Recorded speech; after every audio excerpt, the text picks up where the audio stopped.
कालिदास और विद्योत्तमा। कालिदास की पत्नी का नाम विद्योत्तमा था। ऐसा कहा जाता है कि विद्योत्तमा ने प्रतिज्ञा की थी कि जो कोई उसे शास्त्रार्थ में हरा देगा वह उसी के साथ शादी करेगी। जब विद्योत्तमा ने शास्त्रार्थ में सभी विद्वानों को हरा दिया तो अपमान से दुखी कुछ विद्वानों ने कालिदास से उसका शास्त्रार्थ कराया। विद्योत्तमा मौन शब्दावली में गूढ़ प्रश्न पूछती थी जिसे कालिदास अपनी बुद्धि से मौन संकेतों से ही जवाब दे देते थे। विद्योत्तमा को लगता था कि वो गूढ़ प्रश्न का गूढ़ जवाब दे रहे हैं। उदाहरण के लिए विद्योत्तमा ने प्रश्न के रूप में खुला हाथ दिखाया तो कालिदास को लगा कि यह थप्पड़ मारने की धमकी दे रही है। उसके जवाब में उसने घूंसा दिखाया तो विद्योत्तमा को लगा कि वह कह रहा है कि पांचों इंद्रियों भले ही अलग हो सभी एक मन के द्वारा संचालित है। कालिदास का विवाह। कालिदास और विद्योत्तमा का विवाह हो गया।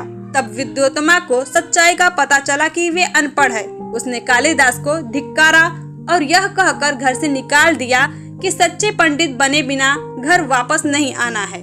कालिदास पेड़ की उसी टहनी को काट रहे होते हैं जिस पर वे बैठे थे। विद्योत्तमा से अपमानित दो विद्वानों ने उसकी शादी इसी कालिदास से करा दी।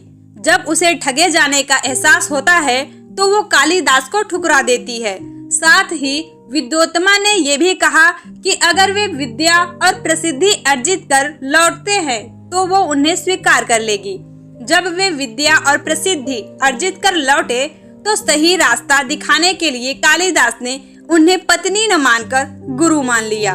कालिदास ने सच्चे मन से काली देवी की आराधना की और उनके आशीर्वाद से वे ज्ञानी और धनवान बन गए।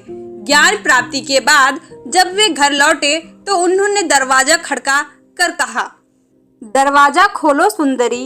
विद्योत्तमा ने चकित होकर कहा, कोई विद्वान लगता है।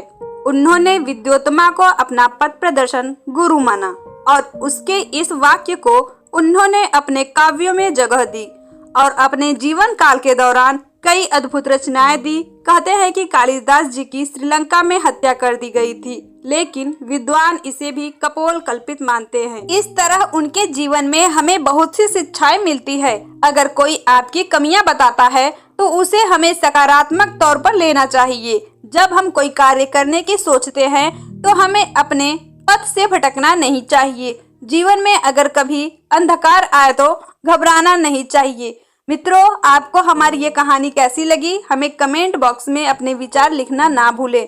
हमारी वीडियो को लाइक और अगर चैनल पे नए हो तो चैनल को सब्सक्राइब करना तो बिल्कुल भी ना भूलें। धन्यवाद।